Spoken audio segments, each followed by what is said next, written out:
집단적 공동생산과 공동분배의 사회로 나아갈 거다라고 하는 경제를 설명하는 게 막스의 이론이고요. 사회주의는 그래서 제가 한번 예전에도 다른 강의 할 때 설명드린 것 같은데 사회주의 반대말이 뭐냐 질문을 드렸었잖아요. 사회주의 반대말은 자본주의가 아니라 개인주의입니다. 그러니까 자본주의에서는 개인주의가 극대화되는 거예요. 맞물려 있는 거죠. 근데 이게 이거다라고 정의해버리면 오류가 생기는 거죠. 자본주의는 자본주의만으로 결코 유지가 안 됩니다. 왜냐하면 만약에 이거는 역으로 반증해야 돼요. 자본주의가 자본주의 시스템만으로도 아주 완결하게 유지되려면 사회주의 요소가 없어야 돼요. 그런데 우리 사회 안에 지금 사회주의 요소가 얼마나 많은지를 따져봅시다. 제일 큰 사회주의 요소가 의료보험이에요. 개인주의가 극대화되면 극단적이라고 생각하시면 모르겠지만 이게 실제 개인주의예요. 그래서 이념화시키면 자유주의라고 표현하는 거예요. 극우 보수주의자들이. 자본주의를 신봉하는 거죠. 근데 그들은 지가 외치는 자유주의가 그런 의미인지도 모르고 외치는 거죠. 실제 트럼프가 지금 하고 있는 짓거리들을 하고 전혀 상관없이 집회하면 성적이 들고 나오는 거하고 똑같은 거예요. 뭐냐 그럼 사회주의라는 건 뭐냐? 개인주의가 극대화되면 돈 많은 놈은 좋은 데 가서 치료받고 돈 없는 사람은 치료 못 받아야 되는 게 당연한 게 자유주의예요. 고도의 리버티가 아닌 프리덤이 극대화된 사회죠. 이게 어디가 그렇습니까? 미국이 그렇잖아요. 우리나라에 또 다른 거 얼마나 많습니까? 예전에 설명했던 사회공공재. 만약에 자본주의가 극대화된 시스템 같으면 예를 들면 뭐 우리 우주를 소재로 한 SF 영화 이런 거 많죠. 지구가 더 황폐화되면 뭐 엘리시움 그리스 로마 신화의 그걸 따서 위성 도시 하나 띄워놓고 돈 많은 사람들 다 거가 살잖아요. 실제로 지금 만약에 자본주의가 극대화되고 개인주의가 되면 실제로 그렇게 돼야 되는 거 아닙니까? 우리 교육할 때 배웠던 것처럼 차병원, 계열사, 차원병원 이런 건 없어야 돼요. 근데 지금 우리나라는 의료보험 당연지정제, 차원병원 이런 게 활성화돼야 돼요. 자본주의가 극대화되려면. 근데 우리 사회는 의료보험 당연지정제 그래서 돈 많은 사람이 더 내고 돈 없는 사람이 조금만 내도 누구나 다 이런 건 다 사회주의적 요소예요. 그 사회주의적 요소를 처음에 자유주의 때는 자율성을 극대화시켜서 국가를 운영하다가 그게 이제 국가 독점 자본주의를 형성하면서 더 팽창하니까 포화 상태가 되고 이게 이제 시장이 협소하니까 쳐들어가서 빼들고 이렇게 제국주의로 발전했던 거고. 역사가 또 어떻게 맞물리느냐? 중국은 왜 제국주의로 발전하지 않았느냐? 여기에서도 또 엄청나게 맞물려 있는 연관된 또 이유가 있어요. 중국 이라면 있잖아요. 우리 중국 그럼 대부분 떠올리는 게 어떤 게 있습니까? 슈더코인, 가짜 망코인, 가짜 짝퉁, 허접하다, 고장 잘난다 이런 게 대부분의 선입견이잖아요. 이번 전선전 때 중국 무기 한번 보셨습니까 여러분? 대부분의 무기가 세계 최첨단 이런 표현 안 하던가요? 있잖아요. 중국은 여러분 조정래 소설 작가 아시죠? 태백산맥 쓰고 그 다음 아리랑 쓰고 한강 쓰고 했던 조정래 작가 있잖아요. 그분이 쓰신 소설 중에 정글만리라는 소설이 있습니다. 꼭 한번 읽어보시기 제가 추천드립니다. 특히 G2 전쟁 이런 책을 제가 소개해드리지만 별로 추천 안 해요. 어려워요 책이. 재미가 없어요. 안 읽게 돼요. 근데 정글만리 이런 책은 꼭 한번 읽어보시기 바래요. 특히 우리 이 공직에 계신 분들은 꼭 읽어보셔야 될 필요가 있어요. 왜냐하면 이건 중국을 이해하기에 너무너무 좋은 교과서예요. 근데 소설이어서 재밌어요 또. 꼭 한번 읽어보시길 추천드릴게요. 중국은요. 자, 만약에 이 얘기 하게 되면 시간 없으면 요건 나중에 얘기합시다. 실크로드가 처음 열렸을 때 중국이 서방에 전달한 3가지가 있습니다. 우리 교과서에서 많이 배웠죠. 뭐뭐뭐 전달해줬죠 중국이? 비단. 서역에다가. 비단? 비단은 그냥 교육품 중에 하나였고 이 장신용 말고 네? 차는 서방에서 들어왔죠 중국으로.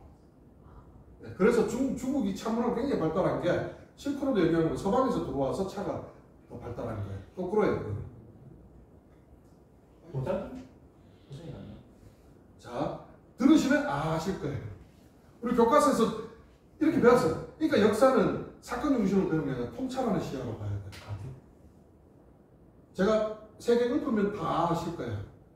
종이, 이제 아시죠? 화약, 마지막 뭐죠? 요거 나오면 이제 이건 나오잖아요. 나침반. 자, 이거를요, 실크로드 때 중국에서 이거를 줬다라는, 이거 품목을 외우는 게 아니라 인과관계를 한번 생각해 보세요. 자, 중국이 서방에, 유럽에 종이와 화약과 나침반을 전해줬다라고 하는 건 뭐냐면, 그전에는 서방에 종이, 화약, 나침반이 없었다는 얘기입니다. 그 말이 즉슨 뭐냐면, 종이가 없었다는 것은 중국에서는 종이에다가 붓으로 쓰고 있을 때 저쪽에서는 양피지 쓰고 있었다는 거예요. 그때까지만 해도. 동물 가죽에다 썼다는 얘기예요. 화약이 없었다는 것은 총포가 없었다는 거겠죠. 그럼 중국에서는 화포 만들어갖고 대포 뻔뻔 쏠 때 서방은 뭐하고 썼다는 겁니까? 칼창으로 싸우고 있었다는 얘기예요. 나침반은 더 결정적이죠. 중국은 나침반은 그 시대에는 비행기가 없으니까 나침반은 항해술과 직결됐단 말이에요. 바다의 항해술과. 그럼 중국에서는 나침반 가지고 방향을 잡아서 길을 잡을 때 쟤들은 별자리 보고 경험으로 감으로 이렇게 항해를 해 댕겼던 거예요. 자, 이 말은요 무슨 말이냐면 거의 제2문명의 이 문명화된 사회가 그냥 겨우 이제 철기 시대를 벗어난 국가에다가 문명을 전수해 주는 것과 거의 맞먹는 수준이에요. 그런 중국이 왜 역전됐을까? 제국주의가 되면서. 얘네들은 유럽은 지금도 한번 보십시오. 그 좁은 지역에 먼 나라들이 다다다다다다 있잖아요. 시장이 협소한 거죠. 자본주의가 안착되면서 대량 생산의 기틀을 마련했는데 대량으로 팔아먹을 시장이 없으니까 필연적으로 걔네들은 외국으로 쳐들어갈 수밖에 없어요. 근데 그 외국으로 쳐들어갈 때를 배경으로 한 영화들 많잖아요. 드라마 많잖아요. 그럴 때 보면 중국은 항상 꼽살이 끼어가지고 찍소리 뭐하는 포지션으로 나와요. 우리나라의 미스터 선샤인 이런 드라마도 한번 보십시오. 일본 열강 그때는 러시아나 이런 데 다른 이름으로 다 불렀잖아요. 러시아, 독일, 영국, 미국, 일본 이런 애들 다 들어와서 할 때 실제 우리나라는 청나라 전까지 중국의 사대주의 하던 나라인데 중국의 역할은 거의 안 나오잖아요. 제국주의 뒤처졌다는 얘기거든요. 왜 뒤처졌을까? 중국은 그러면 제국주의로 왜 자본주의 경제가 성장하지 못했을까? 통관 시장을 그냥 자체적으로 갖고 있었던 겁니다. 굳이 나가서 쳐들어가서 빼뚫고 팔아먹고 이래 안 해도 다 할 수 있었어요. 그래서 제가 그 첫 번째 왜 우리 세계사 얘기할 때 그 얘기 해드렸잖아요. 콜럼버스가 타고 항해해서 저 아메리카 대륙을 발견했던 산타 마리아고 설명할 때 기억나십니까? 정화의 배라고. 네. 정화라는 환강이 타고 순시죠, 순시. 한 30년에 걸쳐서 명나라 영락제 때부터 해서 중국 위력을 그냥 대함대가 쭉 지나가면서 과시하는 거예요. 그 정화의 배가, 메인 함선이 산타 마리아호보다 14배인가 규모가 이래요. 그리고 선박에 그 함대 수가 배가 100몇십 척 이렇습니다. 인터넷에 제가 지금 다 기억을 못 하겠는데 정화의 배 한번 쳐보면 그런 것도 재밌어요. 읽어봐도. 자, 그 말인 즉슨 중국은 자체 시장으로도 충분히 되기 때문에 지금도 마찬가지입니다. 제가 정글만리를 꼭 읽어보라고 말씀드리는 게요. 그걸 읽어보면 중국의 관시 문화, 중국에도 관시 문화가 있고 소련에도 관료들의 부패가 심각했는데 소련은 소비에트 연방을 붕괴시키는 과정으로 갔고 중국은 관시 문화가 지금도 횡행함에도 불구하고 왜 강대국이 됐는지에 대한 이런 역사들 그 정글만리에 보면 되게 정리 잘 되어 있어요. 태백산맥급이에요. 태백산맥은 한국의 근현대사를 이해하기 위해 정말 좋은 교과서라면, 교과서 수준의 책이라면 중국 경제를 이해하는 데는 정글만리 만한 책이 없어요. 꼭 읽어보시길 바라고요. 설명을 좀 이제 압축해서 좀 줄이면 요즘 나오는 이 우주를 배경으로 한 영화에 우주 정거장에 이랬는데 뜬금없이 중국 깃발 떡 붙어있고 이런 거 한 번씩 보신 적 없으십니까? 되게 많이 관심을 가지고 보면 되게 많이 보일 겁니다.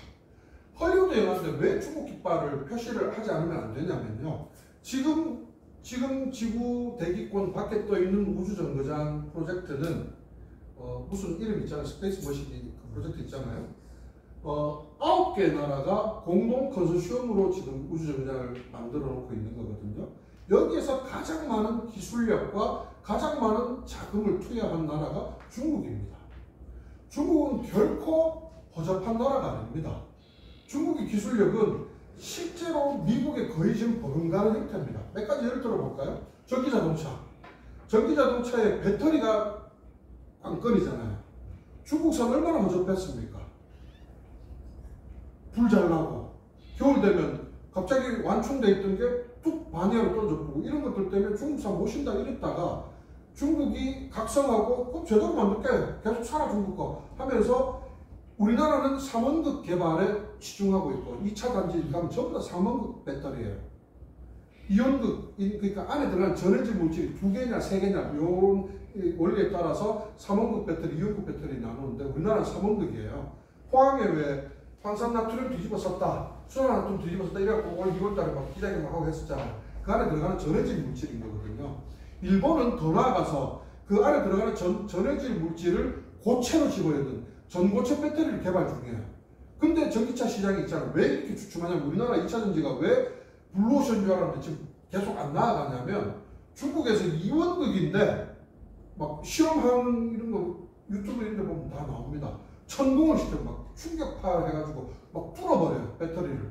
근데도 안 터져요.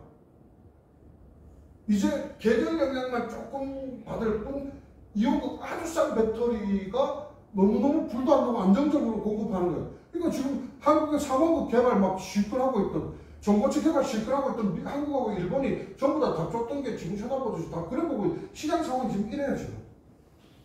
거기에다가 AI 기술 한번 보십시오. AI 기술 중국이 독자적으로 만든 AI 뭐가 있죠? 딥시크. 딥시크 써보신 분 계십니까? 써보면요 아무런 차이를 못 느껴요. 중국이 독자 기술로 개발한 AI예요. 그게 제가 네. 너무 맞습니다. 딥시크가 너무 맞으니까 이제 그 지금 할까 말까 했는데 우리가 바라보는 시각에서 지금 나오는 것들은 AI에 딥시크에서 이제 중국의 혁명 누르면 대답을 못한다고 하고 경제를 받는다는 인식으로 저희들은 바라보고 있죠. 아니면 러시아나 중국이나 북한을 바라보고 특히 북한을 바라볼 때는 더 그렇게 보고 있는데 그게 그러면 정말 그렇게 통제를 받고 있는 건지 주민들 그렇게 통제를 받고 있는 걸로 우리는 인식을 하는데 그 이야기를 좀 받아요. 그 분야는 저도 한번 좀 이래저래 한번 물어볼게요. 실제로 그런 정보의 범주의 제약을 받는지 그거는 한번 확인을 해볼게요. 확인을 한번 해보고 그래서 제가 말씀드리고 싶은 것은 이 중국이 소련과 달리 이렇게 경제적으로 이렇게 다시 부활할 수 있었던 것은 저는 중국 역사 속에서 등장하는 등소평의 개방 정책의 영향이었다. 그러니까 일본으로 치면 중국의 제2의 메이큐신과 같은 상황을 중국 스스로 개방함으로써 정치는 공산당 일당 지배 체제로 계속 가지만 경제는 자본주의 경제를 수용을 한 거죠. 여기서 한계가 저기 뭐야 공산주의가 되는 거는 지금 우리도 본부장님 말씀하신 수석 본부장님 일당 체제라고 하는데 자본주의는 다당 체제로 가는 게 맞다고 이야기를 하더라고요. 근데 공산주의가 추구하는 사상에서는 일당이 맞다고 이야기를 하더라고요. 그래서 이게 우리가 계속 봤을 때 저거는 독재라고 표현을 하는데 자본주의의 돈의 사상으로 봤을 때는 돈이 많아야 이렇게 가는 거에서 아까 이야기했듯이 뺏들는 관계에서 노동자와 노동자가 뺏들는 관계 그런 거를 대변해주는 단체들이 많아져야 되기 때문에 다당제가 맞는데 공산제는 이 같은 공동생산을 공동분배를 하는 게 그렇기 때문에 일당이 있는 게 맞다고 이야기를 하더라고요. 그렇게 되면 독재라는 개념 자체가 아니라고 이야기돼야 된다고 얘기하더라고요. 근데 우리는 계속 독재라고 교육을 계속 받아왔으니까 거기서 계속 아까 이 역시도 저는 분리해야 될 요소라고 봅니다. 예를 들어서 북한을 독립된 하나의 국가로서 그러니까 또 지금 우리만 주적으로 여기고 있지 세계 무대에서는 다양한 국제 교류 활동들을 하지 않습니까? 그런데 그 내부에 북한의 인권 문제, 특히 또 국가 권력의 승계 문제, 이런 것들은 대단히 부정적 시각으로 보는 시각이 있고, 그걸 긍정적으로 보는 시각이 있고, 한국의 운동 진영에서도 이런 게 나뉜단 말이에요. 정파적 논리에 의해서. 이제 그런 것을 보는 시각들처럼 저는 조금 예를 들어서 북한이 하나의 독립된 국가로서 국제 교류 관계를 함으로써 국가 자체를 부정할 수 없는 그것을 보는 시각과 인권 문제라든지 옛날에 왕위 승계처럼 현대사회 국가의 체제로서는 좀 부족해 보이는 어떤 그런 요소가 있지만 그걸 분리해서 봐야 되는 것처럼 지금 말씀하신 것도 저는 분리해서 봐야 된다고 생각이 되고, 그 안에서 첫 번째 좀 얘기하고 싶은 것은 이렇게 해야 좋다 나쁘다라고 규정하는 것부터가 약간 오류를 만들 위험성이 있다. 뭐냐면 그걸 좋다 나쁘다라는 평가는 저는 만약에 이게 현재가 만약에 200년 전이면 평가할 수 있다고 봐요. 우리는 현재를 살아가는 현재 시점에서 그것을 좋다 나쁘다라고 평가하는 것은 굉장히 오히려 역으로 편협함을 만들 수 있다고 생각합니다. 오히려 중국과 소련 이렇게 비교할 수 있죠. 둘 다 공산주의 국가였고 사회주의를 표방했는데 소련은 해체됐잖아요. 연방 자체가. 그 이유와 중국은 해체되지 않은 이유를 비교하고 분석하는 건 의미가 있죠. 거기서 그 인과관계에서 봤을 때, 그럼 제가 봤을 때는 소련은 붕괴했는데 왜 중국은 살아남았는가? 저는 등소평의 역할을 해보는 거예요. 덩샤오핑의 개방정책. 그래서 걔네들은 경제적으로 자본주의를 안착하면서 현대를 살아가는 이 성장 동력은 갖췄는데 정치적으로는 일단 독재 체제를 갖추고 있는 거. 근데 이거 좋다 나쁘다 누가 평가할 수 있습니까? 중국은 그렇게 살아가고 있는데. 그래서 저는 이 평가보다는 조금 다른 분석 틀이 있어야 되지. 그러니까 좋다 나쁘다의 가치 부여보다는 조금 다른 분석 틀이 있어야 되지 않는가라는 것을 말씀드리고 싶은 거고, 다시 아까 얘기하던 본래로 돌아오면, 그래서 이제 중국이 결코 무시할 수 없는 나라다라는 얘기를 하고 했던 게, 중국, 소련, 그럼 북한 등등 해가지고 사회주의를 표방하고 공산주의를 표방했던 나라들 중에서 아까 경제와 정치를 분리해서 얘기하지 않으니까 오류가 생긴다고 얘기하는 것을 다시 정리를 하자면, 경제적으로는 공산주의를 표방했던 것이 소련과 중국, 북한이 동일하게 했다면, 사회주의는 표방만 했지 단 한 개의 국가에서도 제대로 구현된 적이 없다라고 분석하는 게 맞습니다. 이게 무슨 말이냐? 그래서 우리나라에서 이 사회주의를 연구하는 학자들은 북한과 중국과 소련의 사회주의를, 지금까 외쳤던 사회주의를 국가사회주의라고 표현합니다. 국가사회주의는 다분히 전체주의, 전제주의의 요소들을 안고 있는 거죠. 국가의 전체 이득에 개인의 권리를 희생시키는 이런 어떤 원리. 그래서 우리가 지금 사회주의 사회라고 얘기하는 그 상이 단 한 번도 지구상에서는 구현된 적이 없다. 다만 자본주의 모순을 극복해 가기 위해서 사회주의적 요소로 땜빵하듯이 미국과 일본, 한국, 그러니까 미국식 자본주의를 따라하는 나라들조차도 그렇게 하고 있는데, 그 미국과 일본과 한국의 삼국 미국식 자본주의를 배제하고 유럽을 보면 더 선명해지죠. 그래서 유럽은 그 체제를 자기네 스스로가 뭐라고 부릅니까? 자본주의를 유지하되 사회주의 요소를 심어가지고 자본주의를 유지하겠다라고 하는 게 삼인주의잖아요. 걔네들이 얘기하는, 표방하는 사회민주주의라고 얘기하는, 사회민주주의라는 이념 속에 경제적 원리는 자본주의를 그대로 유지 발전하겠다는 정치적 이념이 같이 녹아 있는 겁니다. 그런데 그것이 어쨌든 모순 없이 굴러가려면 사회적 복지, 사회적 안전망이 더 강화되어야 된다는 게 유럽인들의 인식인 거예요. 그래서 걔네들은 기업이 더 많은 세금 내고 내가 이래서 반 정도를 세금 내도 조세 제한이 없는 겁니다. 그것이 다 피드백된다는 걸 알고 있기 때문에. 이런 내용들은 아마 마지막 10강에 가서 대한사회를 보면 좀 더 나올 거라 생각되고요. 그래서 아까 개인주의에 반하는 사회주의의 이념은 지금 우리가 현재까지 현존했던 국가들의 모델에서 찾으면 오류가 반드시 생길 수밖에 없다. 그리고 그들이 채택했던 것과 막스의 이론에서 등장하는 것과 이런 또 구분한다면 이해가 조금 더 정리가 좀 도움이 되지 않을까 싶습니다. 막스는 정확하게 경제적 생산 원리로서 공동생산, 공동분배를 얘기했던 경제 얘기였었습니다. 이것이 정치 또는 이념과 부합돼서 진영전쟁, 냉전시대 때 많이 오염되고 왜곡되어 버렸고 그것이 우리나라에 들어와서는 반공 이데올로기를 통해서 더 심각하게 오염되어 있는 거죠. 그래서 많은 오해가 생기는 거 아닐까 저는 그렇게 생각합니다. 아무튼 아까 중국 얘기하면서 너무 얘기가 많이 좀 뻗쳐나가 버렸었는데 중국은 어마무시한 나라입니다. 그리고 지금 이제 AI부터 시작해서 반도체 뭐 등등등 해가지고 중국에서 쏟아붓는 R&D 예산이 기하학적인 숫자를 쏟아붓습니다. 제가 봤을 때는 시진핑은 이제 허접한 거 만들어서 그것만 팔아도 먹고 살 수 있는 수준을 넘어서야 되는 이 세계 패권의 질서의 목표 방향성을 명확하게 세운 것 같아요. 지금 포항의 철강 같은 경우도 지금 그래서 답이 안 나오는 겁니다. 중국 하나의 나라가 생산하는 철강제가 1억만 톤이 넘거든요. 1억만 톤이 넘는데 중국이 세계 1위예요. 2위부터 9위, 10위까지가 생산하는 전체 조강 생산량의 2배 이상을 중국이 생산합니다. 그런데 옛날에는 중국제 들어오면은 이거 못 신다 이랬더니 발원이 제대로 안 돼서 쇠가 약해요.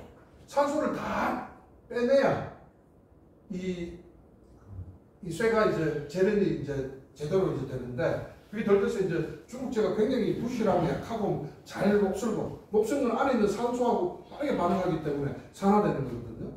이 화면이 잘 돼야 되는데 중국제 철강제보다는 비록 코크스로 환원시켜서 환경적인 문제를 일으켰지만 포스코 현대해치를 생산하는 게 훨씬 더 제품이 우수했단 말이에요. 근데 지금은 중국에서 들어오는 제품들이 중국이 1914년을 기점으로 부동산 경기가 죽으면서 그 많은 양을 전 세계에 덤핑으로 다 밀어내거든요. 지금 포항에 철강산업 위기 대응 대책이 막 만들고 대응하고 하는 이유가 그런 데 있는 거예요. 그러면 중국에서 그렇게 들어올 때 그러면 한국에서는 반덤핑 제소를 하고 대응을 해야 될 거잖아요. 근데 우리나라에서 대응을 작년 7월달에 현대제철이 공장 2공장 폐쇄하고 막 쌩 난리 치기 때 반덤핑 제소가 있는데 우리나라는 12월달에 돼서 반덤핑 제소 조사 착수 기사한 게 나고 지금까지 대응한 게 하나도 없습니다.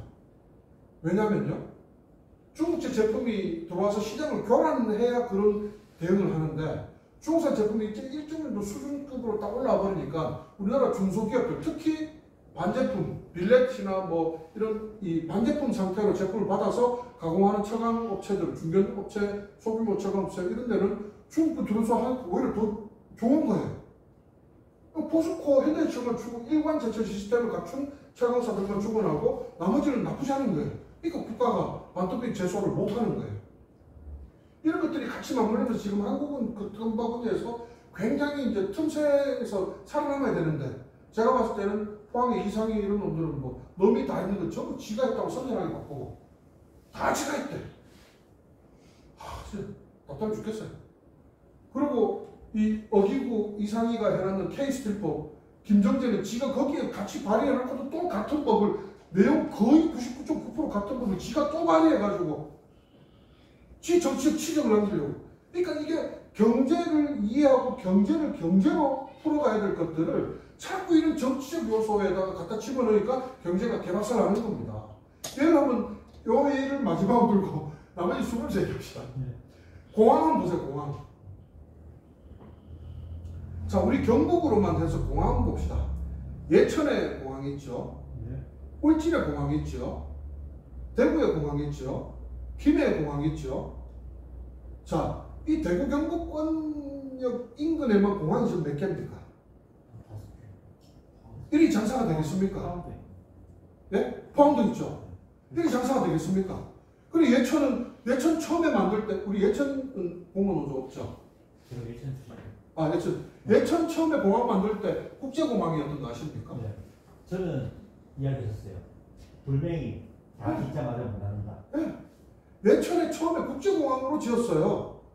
예천에서 외국 갈 일이 뭐가 있어요? 예천 국민들에게 미안한 얘기입니다만은 정말 경북에 활주로들을 이어서 고속도로를 일 심산이 아니면 이거는 정말 웃긴 짓거리들이에요. 울진, 예천, 그 예천에 그래갖고 군사공항 지금 이제 군사공항으로 쓰는지 모르겠는데 한때 그 폐쇄됐었거든요. 철조망 막 해가지고. 근데 야 진짜 우리 예천의 할머니도 정말 특공대 저리 가랍니다. 그 철조망 다 쳐놓은 예천 그 국제공항의 활주로에다가 고추를 넣어 말리신 거죠. 특히 우리 공무원분들은 이런 마인드를 더 정확하게 가셔야 돼요. 경제는 경제로 풀어야 돼요. 그게 정치를 뭐 하는 네, 거기에 정치적으로 공약하고 울진에도 공항 건설해드리겠습니다 여러분. 그러니까 이렇게 돼버리니까 SOC가 더 오염되는 겁니다. 정확하게 이 인과관계라든지 과학적으로 어떤 타당성 이런 것들을 뒷받침하지 못하고 정치로 다 해가지고 해보고 징계 끝나고 뭐 이게 뭐 돈을 꼬라박는 뭐 물건을 하마가 되든 밑빠진 독이 되든 쥐는 나몰라라. 그러니까 뭐 얘기가 또 샜는데 뭐 정리하려고 하다가 하여튼 이런 활주로 같은 이런 문제들이 정확하게 경제와 정치 이념을 분리하지 못한 이런 것에 대한 부작용이라면 아까 얘기한 큰 이념, 거대 담론 또 그런 것들이 같이 접목되고 그것을 악의적으로 이념화해서 자기들의 권력을 공고하기 위한 반대급부적으로 설정하는 이런 것들 속에서 오염된 것들이 왜곡되게 전파된 것이 굉장히 많다라는 요까지 얘기 오늘 정리하고 소장을 하면서 더 많은 얘기입니다. 지역에서는 그런데 그 지역 안에서도 또 그렇습니다. 그렇죠. 고령이면 고령 안에서도 그렇고 포항이면 포항 안에서도 그렇고 좋은 돈을 해주고 쓸데없는 정책들 때 우리가 반대해야 되는데 그렇기 때문에 전기공가 있어야 되는 거야. 맞습니다. 그래서 올해 어떻게든 공무원 저 아랫게 저기 권태경이라고 정책 보장을 올라가 있는 사람, 저 민주소대 본부장 하셨던 화요일날 서울역에서 소장을 하고 또 내려왔는데 일단 자기들은 3년 안에 할 수 있는 일단 푸시하겠다는 기회가면 갈수록 이제 더 힘 약발 떨어질 테니까 지금 대통령이 전폭적으로 이제 어쨌든 법무부 장관 이제 밀어주고 있는 상황이니까 근데 그들은 그들대로 하는데 저는 오늘 만약에 이 교육을 했으면 노동자들이 그럼 견제될 자주성이나 이런 것들 민주당이 그렇게 한다고 하니까 그렇게 하는 대로 박수 치면서 우리를 관절하면 되는 건지 이런 화두를 꼭 토론해보고 싶었는데 어쨌든 뭐 여러 가지 좀 저는 값수에 오히려 더 가치가 있다 싶은 우려가 있는데 어쨌든 세상은 또 그렇게 또 요동치면서 변화해가고 있습니다. 고용노동부 청장, 지청장 이런 사람들이 운동부 출신들이 지금 대거 지금 막 보전되고 있어요. 그래서 고용노동부 직원들 제일 싫어하는 그 직원이다. 그러니까 이게 내부 저항이 어떻게 역으로 작동할지 그리고 이게 또 정권 바뀌면 어떻게 작동할지 저는 이 막 되게 이제 좀 골복잡하죠 요즘 상황이 더. 근데 어쨌든 뭐 그런 건 좀 차치하고 아까 얘기했던 경제는 경제의 원리대로 정치는 정치의 이념대로 그렇게 좀 봐야 될 것에 대한 부분들을 우리 공무원노조에서 좀 더 정확하게 보시고 그런 것들이 정치인에 의해서 오염되고 훼손될 때 우리가 가진 정치기본권으로 우리 자체의 목소리를 낼 수 있고 우리의 입장과 판단을 가지고 대응할 수 있고 이런 것들이 저는 매우 중요한 숙제다.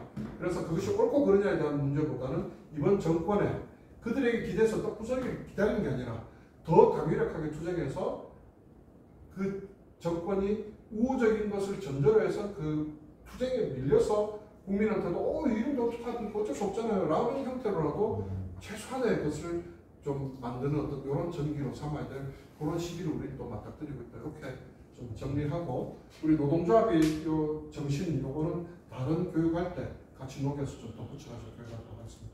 여기까지 진행. 네. 수고하셨습니다.